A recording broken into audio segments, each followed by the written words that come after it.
A paz do Senhor, queridos irmãos da ETEAD, alunos do curso básico de teologia. Aqui é o pastor Armando Taranto. Hoje nós estaremos dando continuidade à nossa disciplina de Geografia Bíblica, lição de número 2. Você que possui aí a sua apostila, abra no capítulo número 2. Hoje nós vamos falar sobre a geografia física da Terra Santa, da terra de Israel, do país chamado Israel, antiga Palestina ou Filistia. O próprio nome Palestina vem da terra dos filisteus. Uma curiosidade é, se você comparar o país atualmente Israel, fizer uma comparação com o Brasil, nós temos só um estado no Brasil que é mais ou menos do tamanho de Israel, que é o estado de Sergipe. E se você pegar o estado de São Paulo, por exemplo, cabe em 6 vezes e meia. É como se você pegasse seis territórios de Israel para preencher todo o estado de São Paulo. Então, só o estado de São Paulo é 6 vezes e meia maior do que o país Israel hoje. E o estado brasileiro que mais se aproxima das dimensões de Israel é exatamente Sergipe. Então nós vamos falar hoje sobre essa geografia física da Terra Santa. Então abra aí a sua apostila no capítulo de número 2. Nós estaremos dando então prosseguimento à nossa aula. A Palestina, amados irmãos, ela é uma faixa de terra bem pequena, e contudo, como diz a apostila, de extraordinária importância para o mundo antigo, pois a sua situação geográfica estabelecia a conexão entre os continentes africano e asiático. Lembra que nós falamos na aula passada sobre aquela chamada aquela ligação que vai do rio Nilo até, passa ali pelo mar Mediterrâneo, vai até o rio Tigre Eufrates, chamado crescente, né? Aquele famoso crescente. Então nós falamos sobre esse crescente de águas, né? E Israel faz parte dessa ligação, né? Essa ligação de mares e rios, fazendo uma interconexão entre a África e a Ásia. Nessa época ainda não se fazia navegações, né, por mar, através do mar, para chegar até lá na região da atual China e Índia. Eles iam por terra. Isso só foi acontecer por mar a partir de 1498, quando o nosso querido Vasco da Gama ele descobre, né, o caminho para as Índias.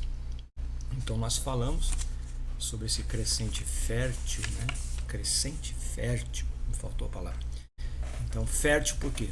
Porque eram terras onde eles produziam, exatamente porque onde tinha água, podia se fazer irrigação, que vai então do rio Nilo, passa pelo Egito, o mar Mediterrâneo, por que não dizer também o rio Jordão ali, né? E vai até lá para a região da Babilônia, que tem lá os rios Tigre e Eufrates. Vamos falar então sobre os nomes de Israel. Tanto na história sagrada como na secular, a terra de Israel recebeu várias designações. Cada nome por ela recebido encerra um drama vivido pelo povo de Deus. Então, quando a gente lê a Bíblia, a gente tem que entender que todos os nomes na Bíblia, seja nome de lugares, de pessoas, de vales, de mares, de rios, eles sempre têm um significado também espiritual no lugar onde ele está inserido esse nome. E desde a era patriarcal até os nossos dias, as mais variadas nomenclaturas têm sido dadas ao território israelita. Para os hebreus, entretanto, o seu sagrado solo nunca deixará de receber esse carinhoso tratamento, terra prometida. É terra prometida porque essa terra foi prometida para Abraão, né? Quando Deus falou assim, sai da tua terra, sai da tua parentela e vai para um lugar que eu vou te mostrar. Então, quando Moisés chega nessa terra prometida, já tinha sido prometida há centenas de anos antes para Abraão, né? Aproximadamente quase 1000 anos antes.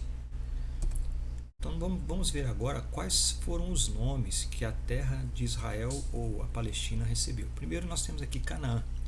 Após a dispersão da humanidade, ocorrida quando a construção da Torre de Babel, os descendentes de Canaã, filho de Cã e neto de Noé, fixaram-se nas terras que seriam entregues a Abraão. Isso ocorreu há mais de 3.500 anos antes de Cristo, viu? 3.500 anos antes de Cristo. Se Moisés ele tirou o povo do Egito aproximadamente no ano 1450 a.C., então Abraão, né, foi mais ou menos 2.500 anos antes de Cristo aproximadamente. Agora, a promessa dessa terra foi dada já lá para Abraão, né? Mas mesmo antes de Abraão, os descendentes de Noé tinha 3 filhos, Sem, Cã e Jafé. Os descendentes de Cã, que foi Canaã, né? O Cã foi aquele filho que foi amaldiçoado por Noé, por ver a nudez do pai, e eles se fixaram ali naquela região da Palestina, e alguns dizem que foi até para a África, né? Então, a Canaã, ela toma esse nome porque exatamente estão os descendentes de Cã, tá? Então são os netos de Noé, né? Filho de Cã, Noé, o filho de Cã é Canaã, e Cã é o filho de Noé. Então Canaã é neto de Noé. Também Israel é chamado de terra dos amorreus. O território que Deus entregara aos judeus era conhecido também como terra dos amorreus. A nomenclatura é encontrada tanto no Antigo Testamento como nos escritos profanos. É um dos mais antigos nomes da terra santa, então, terra dos amorreus. Também, às vezes, a Bíblia trata dessa terra como terra dos hebreus. De conformidade com a árvore genealógica de Sem, os israelitas são descendentes de Éber. Se você ver ali a tabela genealógica lá de Gênesis, você vai ver que na linhagem dos semitas tem lá Éber. A palavra Éber significa aqueles que vêm da além do rio. Agora, que rio? Eles vieram além do rio Tigre, Eufrates, ou do rio, considerando o rio Jordão, né? Então são aqueles que vêm da além do rio, vêm do lado de lá do rio. Então todos aqueles que vêm do lado de lá do rio chamam-se Éber, são descendentes de Éber. A própria palavra Éber significa isso. E esse nome Éber, hebreus, então ficou sendo chamada a terra de Canaã como terra dos hebreus, exatamente porque lá habitavam aqueles que vieram da além do Jordão. E quem foram os que vieram da além do Jordão? Foi Abraão, né? Terra de Israel também é um outro nome dado para a terra da Palestina. Sob o comando de Josué, os israelitas tomaram Canaã no século XV a.C. A partir de então passaram os territórios cananeus a serem designados como terra de Israel. Não há nomenclatura tão apropriada como esta encerra as promessas feitas por Deus a Abraão. Terra de Israel. O nome Israel foi o nome que Deus deu para Jacó, né? Lá no Val de Jaboque, quando alguns dizem que ele lutou com o anjo, né? Ele na realidade não lutou, ele impediu o anjo de ir embora, né? Ele falou assim: eu só te deixo quando você me abençoar. E o anjo então toca na coxa dele e ele provavelmente fica manco, e ele muda-se o nome dele de Jacó ou Yaakov para Israel, que é aquele que luta com Deus e prevalece, né?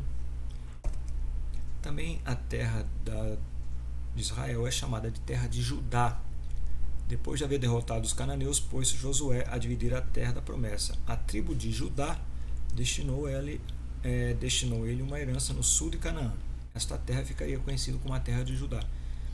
Tanto é que a própria palavra Judá, que foi aquela parte do reino do sul, depois quando acontece a cisão, quando acontece a divisão do reino, lá no reinado de Roboão, que era o filho de de Salomão, Salomão morre, aí fica Roboão e ele se torna pior do que o pai dele para administrar a terra.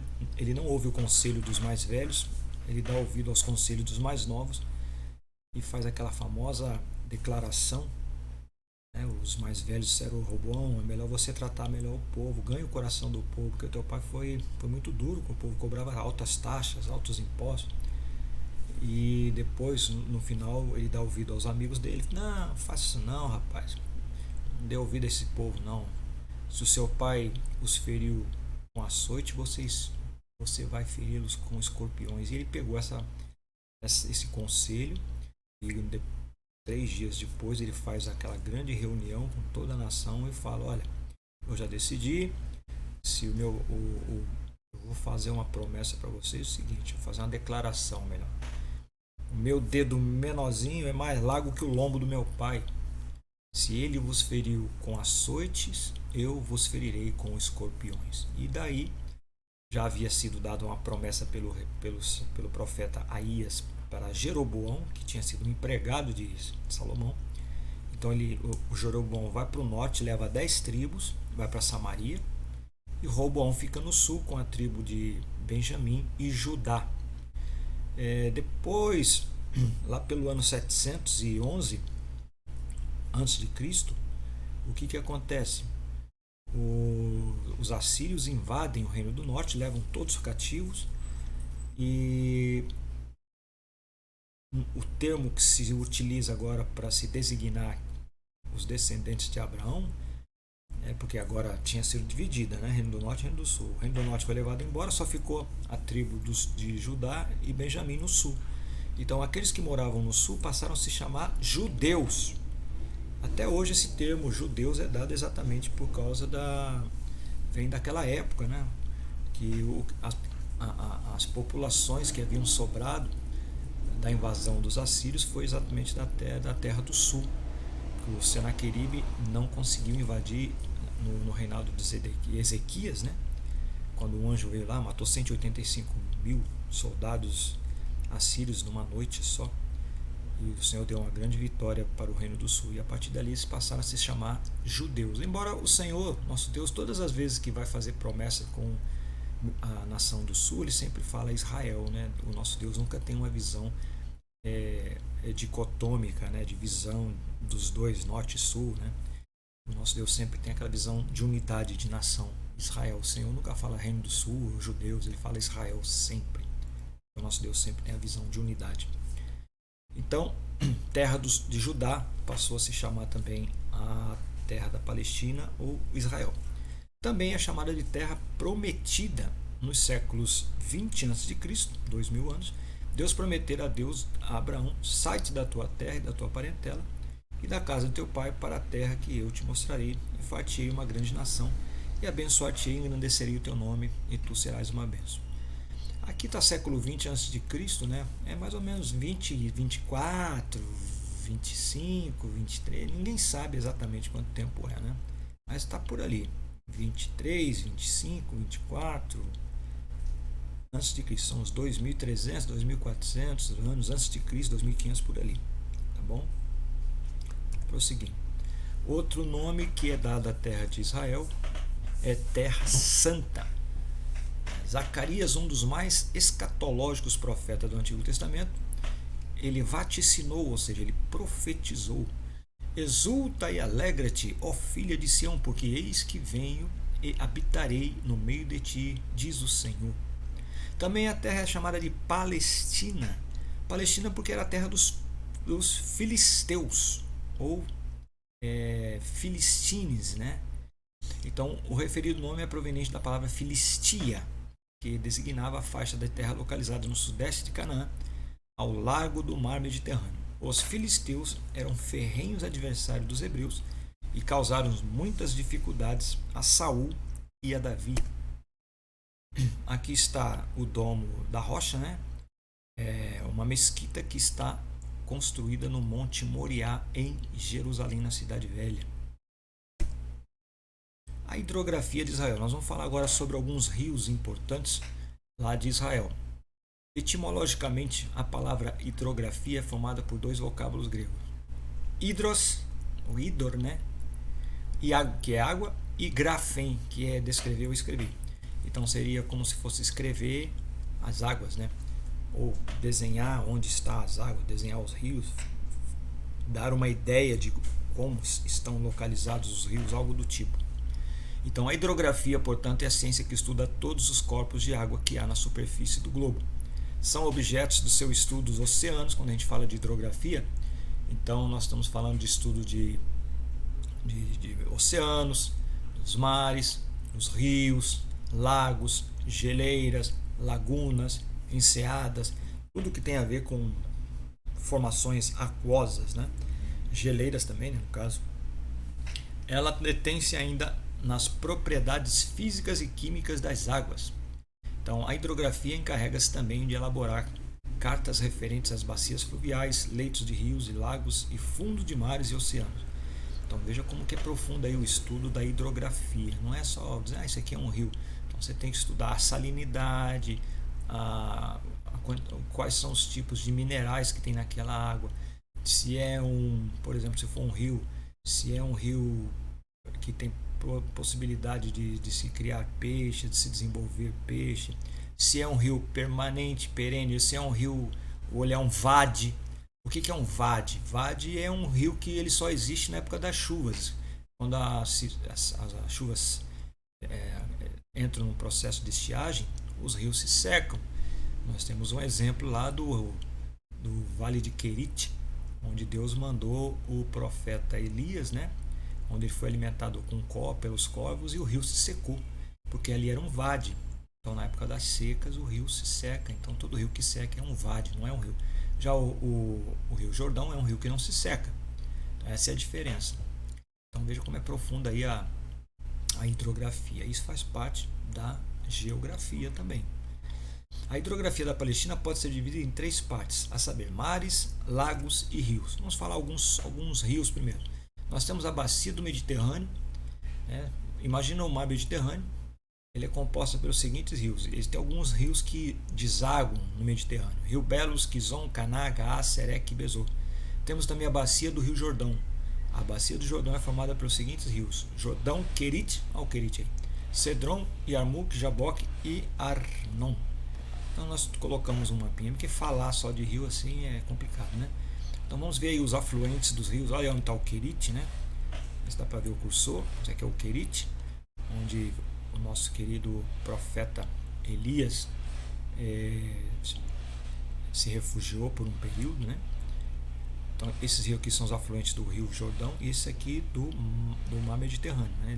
Desaguam lá, tá vendo aí?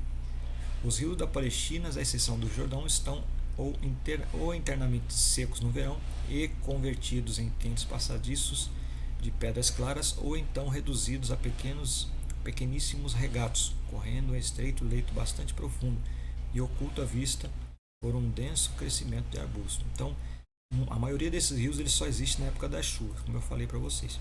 São denominados como vades, tá vendo? Que quer dizer um vale seco ou um regato que ocasionalmente corre por... Deixa eu sair aqui a tarjinha. Corre por ele, né? Corre por ele.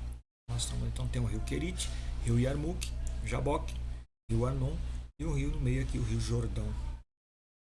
O rio Jordão ele é perene por quê? Porque as águas do Rio Jordão eles são o resultado das águas que vêm aqui do Monte Hermon, que fica aqui em cima, tá vendo um delta aqui? O Monte Hermon ele é constantemente, praticamente o ano inteiro, ele tem um pico congelado e o degelo desses gelos, né, do pico permite que essas águas escorram, né? Elas passam aqui pelo mar da Galileia e passam pelo Vale do Jordão, vão descendo até o Mar Morto, desagam aqui no Mar Morto. Então essas águas do Rio Jordão, elas vêm lá do Monte Hermon. Rio Jordão é o rio principal da Palestina e corre na direção norte e sul, assim dividindo o país em duas partes distintas. Canaã, propriamente dita, e Transjordânia. Seu nome significa declive ou que desce. Então a palavra Jordão significa que desce. Jordão origina-se na confluência de 4 pequenos rios a 11 quilômetros ao norte do lago Meron, cujas cabeceiras, menos as do primeiro, encontram-se nos flancos ocidental e meridional do Monte Hermon, como eu falei para vocês. Então, o Monte Hermon, voltando aqui fica o Monte Hermon. Logo aqui embaixo, não está aparecendo, que é bem pequenininho, tem o Lago de Meron.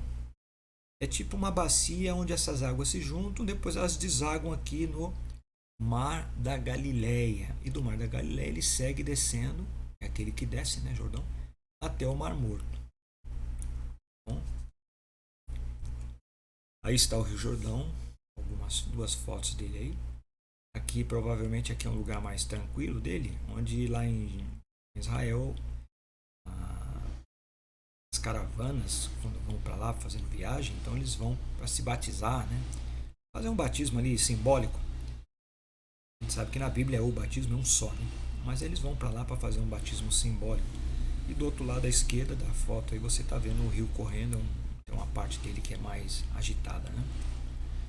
Mares. A hidrografia de Israel é composta por 3 mares. Então nós temos o Mar Mediterrâneo, o Mar Morto, o Mar da Galileia. Entre os hebreus, o mar compreendia qualquer grande massa de água. Então, por exemplo, a gente chama de Mar da Galileia, mas o Mar da Galileia na realidade não é um mar, né? Ele é um lago. Olha só, voltando aqui, o Mar da Galileia é esse aqui, ó. Mas ele não é um mar, ele é um lago. Então o judeu chama de qualquer massa grande de água de mar. O Mar Morto também é um lago salgado na realidade, mas eles chamam de Mar Morto, tá? Porque é um grande volume de água. Claro que na foto não dá para ter noção do tamanho, a gente está falando que é pequeno, mas daqui a pouquinho nós vamos ver as dimensões aqui, não é tão pequeno assim. Mas só para você entender que mar é o Mediterrâneo aqui à esquerda, onde eu estou passando o cursor, né? E esse aqui seriam lagos, né? Só que pelo volume de água que é imenso, os judeus também classificam como mar. O Mar Mediterrâneo também conhecido na Bíblia como o Mar Grande e Mar Ocidental. Este mar banha toda a costa ocidental da Palestina. Por este mar foram levados os famosos cedros do Líbano para Jope, destinados à construção do Templo de Salomão em Jerusalém. Neste mar foi lançado o profeta Jonas quando fugia da missão recebida. Por suas águas navegou o apóstolo Paulo mais de uma vez em suas viagens missionárias. E neste mar ficam as ilhas referidas na Bíblia, das quais destacamos Chipre, Creta e Malta. Voltando aqui. Esse aqui então é o Mar Mediterrâneo. Claro que está uma escala bem grande aqui, não dá para saber, né? Não está dando para ver aqui. Mas para oeste, nós vamos encontrar aqui essas ilhas de Malta, Creta e Chipre. Aqui é a Palestina, ó. Aqui é a ilha de Chipre, né? Aqui é a ilha de Creta, aqui, ó, e aqui a ilha de Malta. Então o apóstolo Paulo passou por essas ilhas aqui. Aquele período da tempestade foi por aqui, nesse percurso aqui, até ele para Roma, onde ele foi julgado, né? Ele foi preso, ó, na terceira viagem missionária. Tá vendo? Então esse aqui é o Mar Grande. Aqui é a Palestina, ela tá bem pequenininha aqui, não dá para ver direito, né? Mar Morto, também conhecido pelos nomes de Mar Salgado, Mar Ocidental, Mar de Ló. Mar de Ló, a gente sabe porque a mulher do Ló, quando eles deveriam sair ali de Sodoma e Gomorra, ela olhou para trás. Eu tive um professor de hebraico e grego, né? E ele também era professor de hebraico, né? No caso aqui, que o Antigo Testamento foi escrito em hebraico. E ele disse que a ideia não é que a mulher de Ló olhou para trás, mas ali dá a ideia de que ela demorou para sair da cidade. E Deus então destruiu Sodoma e Gomorra e ela foi sepultada com sal e a mulher virou uma estátua de sal. Então por isso que também é chamado de Mar de Ló. A Alfaltite também, José chama de Alfaltite, o Mar Morto, Mar do Arabá e Mar da Planície. Então tem essas referências em Deuteronômio 3,17, Joel 2,20, 2 Reis 14,25. Fica na foz do rio Jordão, entre os montes de Judá e os montes de Moabe, na mais profunda depressão do globo.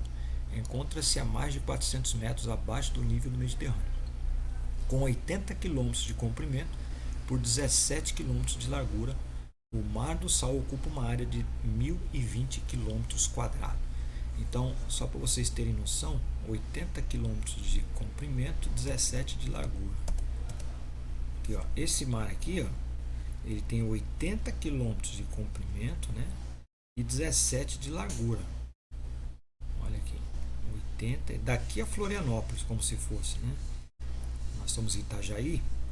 Se você pegar uma viagem de Itajaí para Florianópolis, então de norte a sul do Mar Morto seria a distância Itajaí-Florianópolis. E ele tem 17 quilômetros de largura. Vai daqui de Itajaí até a Penha, mais ou menos, né? É grande, muito grande. Tem algumas curiosidades do Mar Morto. Então as águas deles são tão salgadas que uma pessoa não afunda. Quem não souber nadar pode ficar sossegado que não vai afundar. A densidade da pessoa vai ficar muito mais densa do que a água do mar, né? Desculpa, a água do mar é muito mais densa do que o corpo. Então a pessoa flutua, ela não afunda. Só que tem um problema, você também não pode ficar muito tempo nessa água, né? Porque ela, por ela ser muito rica em sais minerais, muitos sais, não é só sal, né? É cloreto de sódio, ela tem vários outros elementos químicos que são benéficos para a pele. Então a lama do Mar Morto ela é utilizada também para se curar doenças da pele, mas uma exposição muito longa a essas águas também pode ser danosa para a nossa pele, porque são os elementos minerais químicos que tem nela são muito fortes e pode trazer até problemas, né? Então você está vendo aí esse homem lendo uma revista, né, deitado tranquilamente, sem afundar. À direita você vê a praia com sal ali. E um fenômeno interessante que tem ocorrido de uns 10 anos para cá, aproximadamente, é que a profecia de Ezequiel 47 está se cumprindo, né? Esse mar não tinha peixe, ele é tão salgado que o peixe não sobrevive, nenhum ser animal, nenhum ser vivo, né, sobreviveria aí. Agora está acontecendo um milagre. Nas suas margens estão nascendo fontes de águas doces e ninguém sabe de onde vêm essas águas, né? Mas a Bíblia diz que essas águas serão curadas. Então nós estamos vendo aí um milagre e uma profecia se cumprindo lá de Ezequiel 47, né? E já existe lugar, eu já vi fotografia de peixes no Mar Morto. Então a profecia está se cumprindo. Então essas formações de água doce, esses buracos que minam água doce são chamados de bolanes, tá? Mar da Galileia, também conhecido pelo nome de Mar de Quinerete, Mar de Tiberíades ou Lago de Genezaré. Na verdade, trata-se de um lago de água doce, formado pelo Rio Jordão. Mas, devido às suas dimensões avantajadas e temporais violentos, que frequentemente o agitam, as populações adjacentes o têm chamado de mar. Então, mais uma vez, voltando ao Mar da Galileia agora. O Mar da Galileia é esse aqui do norte, né? Então, embora ele seja um lago, como ele é muito... existem muitos fenômenos aqui de tempestade, de vento nesse lago. As pessoas o denominaram de mar, né? Mar da Galileia. Aí está o Mar da Galileia, tá vendo aí? Então, ou o Mar da Galileia, ou o Mar de Quinerete, ou o Mar de Tiberíades, ou o Lago de Genezaré. Então são esses 4 nomes: Galileia, Mar de Tiberíades, Lago de Genezaré, né? Ou Mar da Galileia. Aí tem um desenho à esquerda e tem a foto aqui à direita. Uma foto bem de uma altitude bem alta, né? Outros mares. Nós temos o Mar Adriático. Tomou emprestado o seu nome da antiga cidade romana de Adria, localizado na região italiana do Vêneto. Nós temos o Mar Cáspio, assim chamado devido aos antigos habitantes da região de Cáspis, ocupa o extremo nordeste do mundo bíblico. E o Mar Negro, ou Ponto Euxino, como era conhecido, importante canal de comunicação entre a Europa Oriental e o Mediterrâneo, O Mar Negro estende-se em forma ovalada por 461 mil quilômetros quadrados. Então é grande também. São outros mares que tem na região ali, né? Lagos. Encontramos apenas um lago na Terra Santa. Trata-se do Lago de Meron. A palavra lago vem do latim lacus e significa reservatório de água. O Lago de Meron é conhecido também como Águas de Meron, conforme registra o livro de Josué. Todos esses reis se ajuntaram e vieram e se acamparam junto às águas de Meron para pelejarem contra Israel. Então o Lago de Meron ele fica em cima do Mar da Galileia, né? Aqui é o Monte Hermon.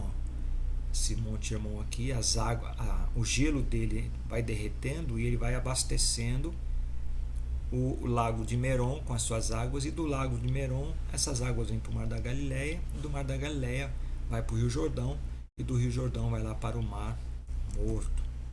Relevos de Israel. Os montes. Vamos falar sobre os montes de Israel primeiro. A palavra monte vem do vocábulo latino monte e do grego oros. Ele tem o seguinte significado: elevação notável de terreno acima do solo que a cerca ou serra. Montes de Judá. Então nós temos aí alguns montes de Judá. Localiza-se ao sul de Efraim.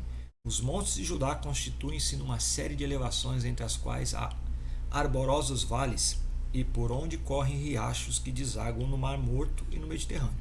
Eis os mais notórios montes de Judá. Então nós vamos ver alguns montes do Judá. Entenda, como nós falamos no início, Judá, quando se fala Judá, você já olha logo para o sul da Palestina. Então na Palestina você tem a parte norte e tem a parte sul. Então Judá foi da onde veio o termo de judeus. Eles são aqueles habitantes da parte sul, né? Hoje, claro que hoje as outras 12 tribos estão, fazendo aqui entre aspas, né, estão perdidas, mas elas estão espalhadas pelo mundo inteiro. Então todo mundo é judeu hoje, né? Existem alguns especialistas lá em Israel. Eu vi até uma propaganda recentemente. Se você quiser saber de qual tribo você é descendente, eles têm informações de DNA. Você manda uma amostra do teu sangue, manda lá para um certo laboratório, pago, né? Claro. Você paga e eles vão dizer de qual tribo, se você é descendente de judeu, e se for, de qual tribo você faz parte, né? Então vamos ver alguns montes de Judá, na região sul. Nós temos o Monte Sião, né? Quem é que não conhece, né? Monte Sião. Aqueles que confiam no Senhor, né, não se abalam, são como os montes de Sião, que não se abalam, né? O salmista dizia isso, né? O Monte Sião ergue-se altivo e soberano, localizado na parte leste de Jerusalém. Eleva-se a 800 metros em relação ao Mediterrâneo. Aí está o Monte Sião, onde tem essas na cidade de hoje, né? Então o Monte Sião fica lá em Jerusalém, na cidade de Jerusalém. Monte Moriá. Moriá é sinônimo de abnegação, renúncia e sacrifício. Neste monte o patriarca Abraão foi submetido à maior prova da sua vida. Então foi nesse monte que o Abraão ofereceu Isaac ao Senhor. Claro, Deus não permitiu que ele matasse o menino, mas foi provada a sua fé. Temos também o Monte das Oliveiras, bem conhecido, um monte que Jesus sempre ia orar. Situa-se no setor oriental de Jerusalém. Vamos lembrar que o Monte Moriá, o Monte das Oliveiras e o Monte da Tentação estão no sul. E o Monte Moriá e o Monte das Oliveiras estão em Jerusalém. Já o Monte da Tentação ele fica a 20 quilômetros de lá. Então o Monte das Oliveiras situa-se no setor oriental de Jerusalém. Esse monte denominado Mons Viri Galiale compõe uma cordilheira sem muita expressão, com aproximadamente 3 km de comprimento. Na parte ocidental do Monte das Oliveiras fica o Jardim do Getsemane. Na realidade não é Getsemane que se fala, né? É Getsemane. Getsemane é lugar de espremer as azeitonas, né? Getsemane. Monte da Tentação, distante 20 km a leste de Jerusalém. O monte fica a quase 1.000 metros acima do nível do mar. Sua altura, contudo, não ultrapassa 300 metros por encontrar-se no profundo Vale do Jordão. Nós vamos ver aqui. Esse é o Monte das Oliveiras, tá vendo? Cá em Jerusalém. Monte Moriá, onde está o Domo da Rocha. Montes de Efraim. A região montanhosa de Efraim abrange a área ocupada pelos efraimitas, pela metade dos manassitas e por uma parcela dos benjamitas. Monte Ebal, situado a 52 quilômetros ao norte de Jerusalém e 10 quilômetros ao sudeste de Samaria. O Ebal possui um solo aridificado e pontilhado de escarpas. E o Monte Gerizim, ao contrário do Ebal, é recoberto por reconfortante vegetação. Sua altura é de 230 metros em relação ao Mediterrâneo e está situado a 940 metros de altitude. Olha só.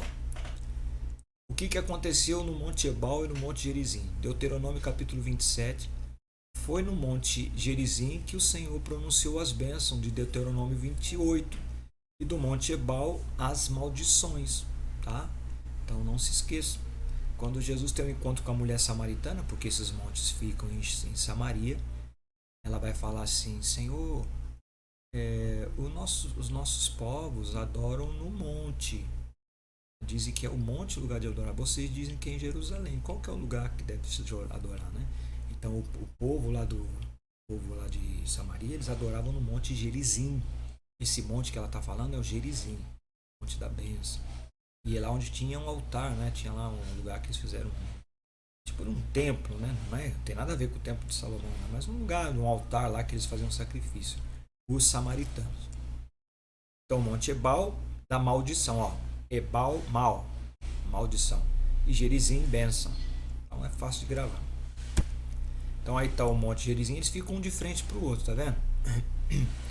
O Monte Gerizim e o Monte Ebal à direita. Monte de Naftali. A designação abarca todo o conjunto montanhoso do norte de Israel. Então esses montes que nós vimos foram do sul, da parte do meio, né, ali do centro, né, setentrional. Nós vamos ver agora então os montes do norte. Então nós temos aqui os montes de Naftali, Monte Carmelo, isso é bem conhecido. O que aconteceu no Monte Carmelo, você se lembra? O Monte Carmelo é um dos mais renhidos combates entre a fé e a idolatria, foi travado no Carmelo, lá aquela aprovação de 1 Reis 18. Quando Elias fala assim: se Deus é Senhor, seguiu; se Baal é Senhor, seguiu. Aí ele faz aquele sacrifício, né? Ele fala: vocês estão em maior número, aí ofereça aí o Deus que responder com fogo em cima do nosso sacrifício, esse vai ser o Deus verdadeiro. E a gente sabe o que aconteceu, né? O povo clamou até o meio-dia e nada aconteceu. E ele vai então, conserta o altar, ele troca a oferta, ele joga água, faz a oração ao Senhor, ele ainda está orando quando o Senhor responde com fogo e consome aquele holocausto, né? E o nome do Senhor foi glorificado lá no primeiro livro dos Reis, capítulo 18, com Elias. O Carmelo não é propriamente um monte, é apenas uma parte de uma cordilheira de 30 km de comprimento, tá? Então, o Monte Carmelo é uma cordilheira, então é uma muralha, né, de montanhas. Monte Tabor, localizado também na Galileia. O Tabor tem 320 metros de altura. Trata-se de um monte solitário, plantado na luxuriante Esdraelon. Visto do sul, lembra-nos um semicírculo. Então vamos ver aqui. Nós temos aqui o Monte Tabor e o Monte Carmelo de um lado, à esquerda, e o Monte Tabor embaixo. O da esquerda é o Monte Carmelo, tá? E o Tabor está aí identificado. O que não está identificado é o Monte Carmelo. Veja que é uma sequência, ele é uma cordilheira, né? Mas tem uma parte dele que chama de Monte Carmelo. Aí o Monte Tabor. Temos também o Monte Gilboa, com 13 km de comprimento e uma largura que varia entre 5 a 8. O Monte Gilboa está situado no sudeste de Israel. No Monte Gilboa, cujo nome significa fonte borbulhante em hebraico, morreram o rei Saul e seu filho Jonatas quando combatiam os filisteus. Você se lembra? Então o Saul se jogou em cima da espada, né? E o Jonatas foi morto. Monte Hermon significa muito provavelmente sagrado ou proibido. Este monte domina toda a Terra Santa. Sua coroa de neve pode ser vista a milhares de quilômetros. Era no Hermon que ficava o santuário mor de Baal. Por isso Israel via-o com muitas reservas, apesar de ser mencionado poeticamente por Davi. É como bom, com suave, é com os irmãos, vivem em união, é como o óleo que escorre pela barba de Arão, né? Ele vai falar assim, é porque ali o Senhor ordenou, é, como o orvalho do Hermon que desce sobre os montes Sião, por ali o Senhor ordenou a bênção e a vida para sempre, né? Então o próprio salmista fala sobre o monte Hermon. Então ele é um monte congelado. Olha aí, dá para ver ele de uma certa distância, ele é muito alto, né? Então na parte mais alta de Israel, praticamente, é onde fica o Monte Hermon. Então essas geleiras aí, elas vão durante um período, durante todo o ano, né? Elas vão se descongelando e essas águas é um ciclo, né? Ela vai congelando e vai descongelando, degelando e se transformando em água que vai abastecer o Lago de Merom, que do Lago de Merom vai para o Mar da Galileia, e do Mar da Galileia ele alimenta o Rio Jordão e vai abastecer o Mar Morto. A saber que no Mar Morto milhões de litros de água são evaporados por dia, tá? E essa água tem que ser abastecida. Monte Sinai. Quem não conhece o Monte Sinai ou Monte Horebe, né, que é a mesma coisa. Não confunda Monte Horebe com Monte como é que é o nome lá? Deixa eu ver, esqueci o nome do. Monte Moriá, é Horebe, né? O Monte Moriá foi onde Abraão ofereceu o Isaac. E Monte Horebe, ou Monte Sinai, é o Sinai onde o Moisés recebeu as tábuas da lei. Então, quando a Bíblia fala de Monte Horebe e Monte Sinai, está falando do mesmo lugar, tá?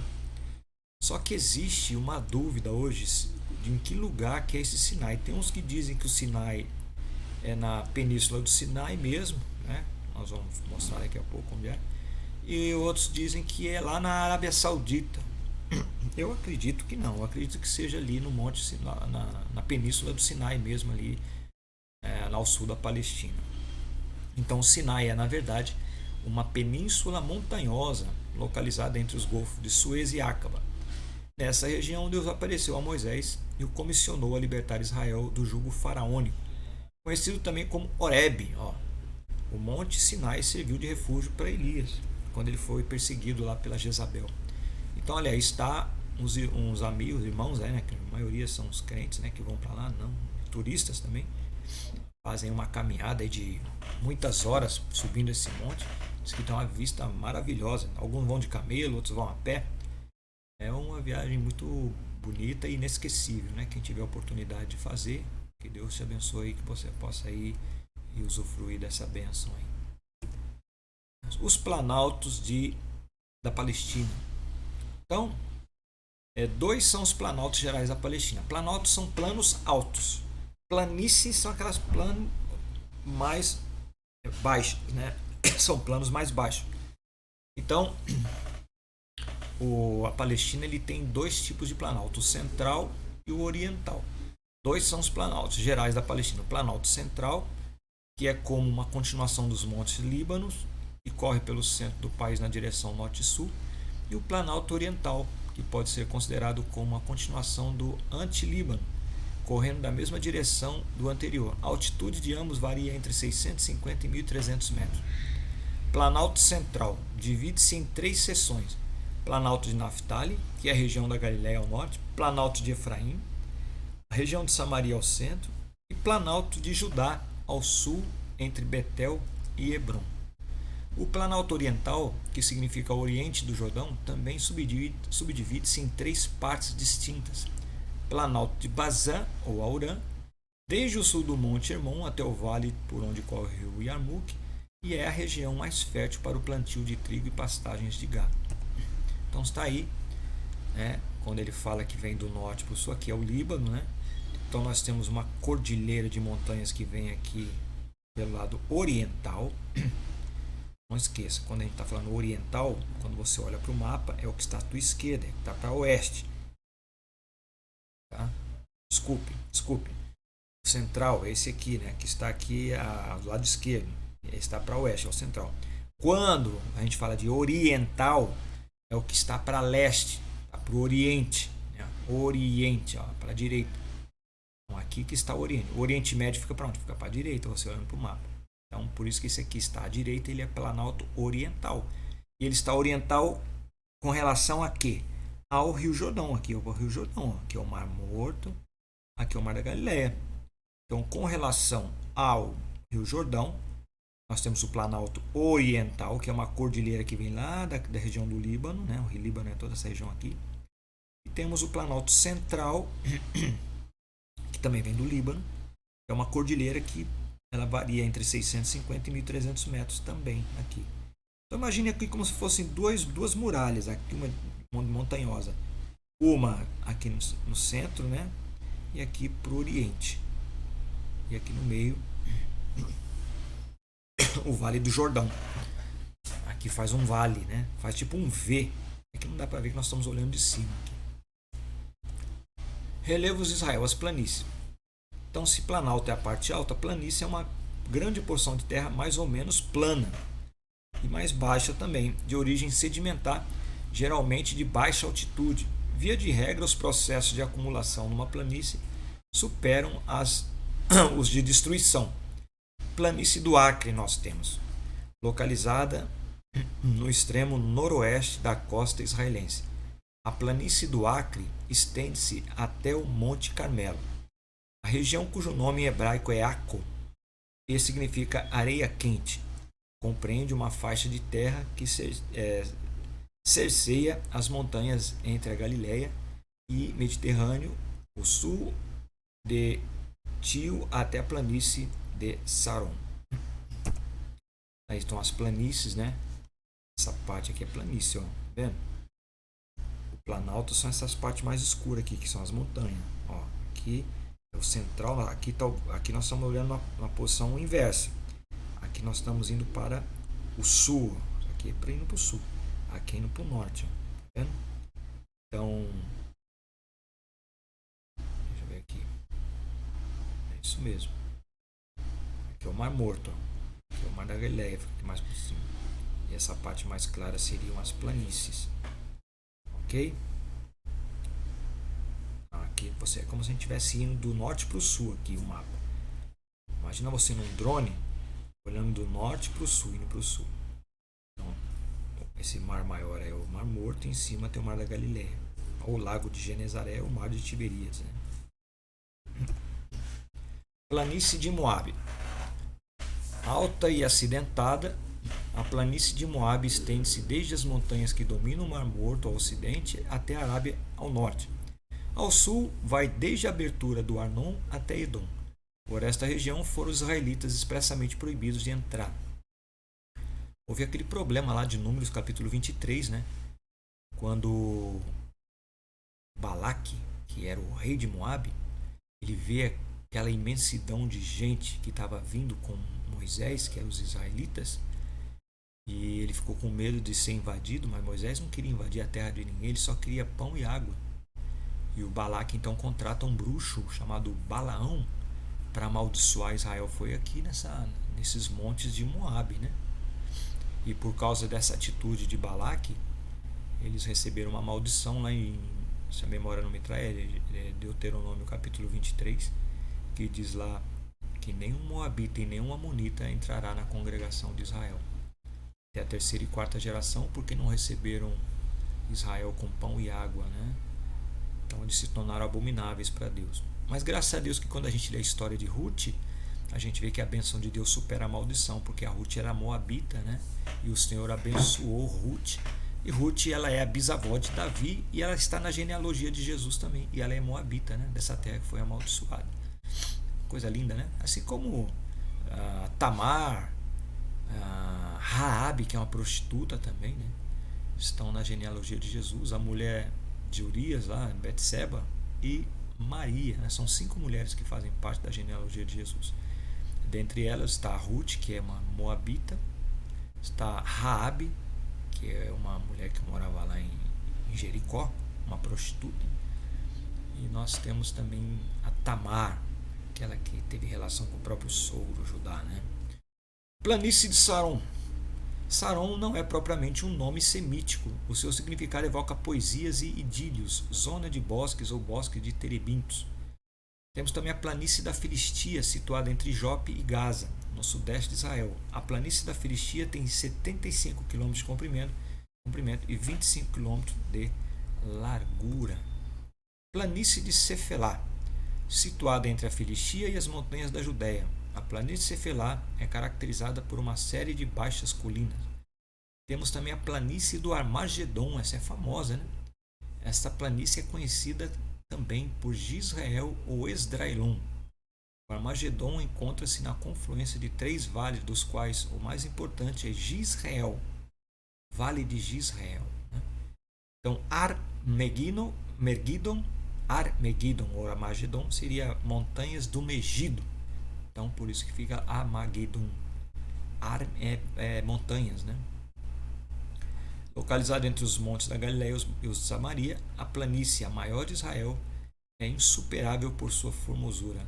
Suavemente alarga-se em direção do Carmelo até repousar nos montes Líbanos. E é nesse lugar que vai ter a Batalha do Armagedon. Né? Os vales da Terra Santa. Vale é uma depressão alongada entre montes ou quaisquer outras superfícies. A palavra é bastante comum no Antigo Testamento. Vale do Jordão é o maior vale da Terra Santa. Começa no sopé do Monte Hermon, no extremo norte, vai até o Mar Morto, no extremo sul, recontando longitudinalmente o território israelita. Temos também o Vale de Acor. Este vale, centralizado no Vale de Curã, acha-se a 16 km de Jericó. Vale da Bênção, localizado no território de Judá. O Vale da Bênção situa-se entre Jerusalém e Hebrom, distante 7,5 km a oeste de Tecoa e 11 km de Belém. Então está aqui os vales, para identificar. Tá vendo? Aqui é o Vale de Israel, onde vai ser a Batalha do Armagedon. Vale de Siquém, Vale de Aijalon, Vale de Escol. Você se lembra desse Vale de Escol aqui? O que aconteceu aqui, hein? Quando Moisés mandou os espias espiarem a terra, eles vieram para o Vale de Escol. O que eles viram aqui, vocês se lembram? Eles viram as pessoas carregando cachos de uva que eram enormes, que eles tinham que carregar entre 2 pessoas. Eu estava lendo aqui algum documento aqui, ou uma informação, de que ainda hoje nessa região se produz grandes cachos de uvas, como naquela época. Olha que terra abençoada. Vale também do Hebrom, Hebrom, né? Hebrom, isso. Vale do Hebrom, aqui ao sul, ó, tá vendo? Aqui nessa região. Vale de Moabe, ó, foi nessa região aqui, ó, que o Balaque quis amaldiçoar Israel através do Balaão, mas o Balaão disse que não podia amaldiçoar o que Deus abençoou.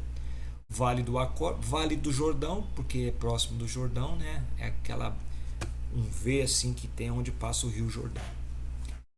Interessante que hoje aqui, se você olhando para o mapa, à direita hoje, aqui é o Jordão, e à direita fica Jordânia, tá? À direita do Jordão fica Jordânia, e à esquerda que é Israel. Vale do Cedron, em Joel 3, 2 a 12, o Cedron, né? Cedron, está escrito errado, é Cedron, é identificado como Vale de Josafá. Vale de Inom, localiza-se no sul de Jerusalém, junto à Porta do Oleiro. Vale do Inom. Vocês já ouviram falar do Geena, né? Guienon seria o Vale do Inom, né? Guiena. Porque o Inom, esse vale aí, era um lugar onde eles queimavam lixo. E imagina só, você joga lixo e bota fogo, joga lixo e bota fogo, joga lixo e bota fogo. Aí chega uma hora que as pessoas só vão jogando lixo em cima daquela brasa que fica, aquele fogo nunca se apaga. Fica sempre aquela brasinha lá por baixo e vai sempre pegando fogo. Quando Jesus fala sobre o Vale do Inom, né, que é o Geena, que seria lá o Lago de Fogo e Enxofre, é o lugar onde o fogo nunca se apaga, ele faz comparação com esse lugar onde era queimado o fogo, né? Vale do Inom, que não se apaga nunca. Então o Vale do Inom servia como fronteira às tribos de Judá e Benjamim. Infere-se ter sido Inom o antigo proprietário deste vale, que corre de norte para sul a oeste de Jerusalém. Vale de Siquém, o poço de Jacó fica em Siquém, com seus 12 km de comprimento. Este vale localizado entre os montes Gerizim e Ebal, que nós já mostramos aqui, bem no centro de Israel, explode em exuberâncias. Suas muitas nascentes fazem uma perfeita imagem de mananciais da eternidade.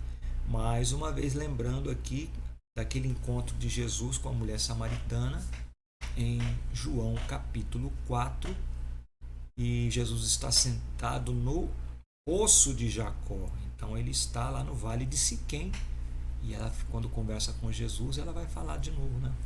Ela vai falar: o Senhor, nosso povo adora neste monte aqui. Então ela está falando do Gerizim, e Jesus está sentado no poço de Jacó. Então olha só, o poço de Jacó fica em Siquém, do lado ali entre o monte Gerizim e o monte Ebal. E o vale de Escol, que eu mostrei para vocês, é uma região fértil e abundante em vinhedos. Assim é o vale de Escol, cujo nome em hebraico significa cacho, está localizado nas proximidades de Hebrom. Os desertos da Judéia. A palavra deserto é originária do vocábulo latino deserto e significa, entre outras coisas, lugar desabitado, despovoado e ermo. Deserto do Sinai. Os filhos de Israel caminharam pelo Sinai durante 40 anos. Neste período aprenderam a conviver com as agruras do deserto. Não obstante a aridez daquele solo, nada lhes faltou. Supriu-lhes o Senhor todas as necessidades. Que coisa linda isso, né? E a Bíblia vai nos dizer lá em Deuteronômio que a roupa não rasgou e o sapato não furou. 40 anos eles andando. Se era um adolescente que o pé vai crescendo, eu creio pela fé que a roupa ia crescendo no corpo e a sandália também ia crescendo no pé e não se estragava. Todas as vezes que eles olhavam para o sapato e para a roupa estava nova. Já parou para pensar isso? O poder de Deus, né? Deserto da Judéia.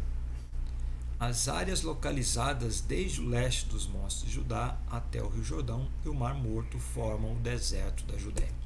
Então está aí o deserto da Judéia. Foi aí no deserto da Judéia à esquerda que Jesus foi tentado. Viu? Quando Satanás falou: se você é o Filho de Deus, pede que essas pedras se transformem em pão. Então o deserto da Judéia não tem nada a ver com o deserto do Saara. O deserto do Saara é areia, né? O deserto da Judéia é pedra. Então o que não faltava lá no deserto era pedra. Então Jesus podia ter uma padaria à sua disposição para transformar a pedra em pão, mas ele disse que nem só de pão vive o homem, mas de toda a palavra que sai da boca de Deus. E aí à direita o deserto do Sinai, onde o povo de Israel passou, né, por um período também. Deserto de Jericó, Bet-Aven e Gabaon. O deserto de Jericó localiza-se no território benjamita. A região forma um longo desfiladeiro de aproximadamente 15 quilômetros que desce de Jerusalém a Jericó. Clima. Israel localiza-se na faixa subtropical. Explica-se, portanto, a variedade de seu clima. Genericamente, contudo, apenas duas estações sobressaem na Terra Santa, a chuvosa e a seca. Então, Israel não é igual ao Brasil, né? O Brasil tem as 4 estações, aqui no sul principalmente, onde nós estamos. Nós temos primavera, verão, outono e inverno, são bem distintas essas estações. Só que lá no Oriente não é assim, lá em Israel, né? Ou você tem seca ou você tem chuva. A parte chuvosa é a época da chuva. Ambas são acompanhadas respectivamente de muito frio e calor. Então ou você tem frio e chuva, ou calor e secura, estiagem, né? As correntes de ventos que varrem o Oriente Médio encarregam-se da formação do clima da Terra Santa. As úmidas do mar Mediterrâneo, as frias dos montes do norte, que é lá do Monte Hermon, né? E as quentes das regiões desérticas ali próximo do deserto da Judéia e do deserto do Sinai. Então aí está alguns mapas, né? Você está vendo aqui, nós estamos falando aqui no caso do precipitações, né? São as chuvas, tá vendo? Deixa eu ver se consigo apagar aqui. Então nós temos aí esses 3 mapinhas que mostram, né? Esse da esquerda fala do clima. A parte vermelha, você está vendo aí, está 34 graus. E a parte azul, 16,7. Então, esse da esquerda, né, esse mapinha da esquerda, mostra o clima. O do centro é Israel também, né? mostra as precipitações, ou seja, as chuvas, né? A parte verde que vocês estão vendo é a parte que chove mais, né? Quanto mais verde escuro, mais chuva. Quanto mais vermelho, mais seco. Tá vendo? Então aí estão aí um resuminho da parte climática de Israel. Bom, terminamos então o capítulo número 2 da Geografia Bíblica. Foi um prazer estar com vocês uma vez mais. Espero que vocês estudem aí a apostilinha e possam pegar um mapa e dentro daquilo que eu for falando, vocês abram o mapa e vão identificando. Eu coloquei já umas fotos aí de alguns mapinhas, de alguns rios, né? De alguns gráficos de alguns rios, algumas legendas que vão ajudar você a localizar os rios, bem como também os vales, os desertos, os planaltos, as planícies. Com certeza vai ser de muita ajuda para vocês, tá bom? Foi um prazer estar com vocês, meus queridos. Até a próxima aula. Fique com Deus, que Deus abençoe a todos vocês, alunos da ETAD, até o capítulo 2, até a lição de número 3 na nossa apostila. Fique com Deus, a paz do Senhor.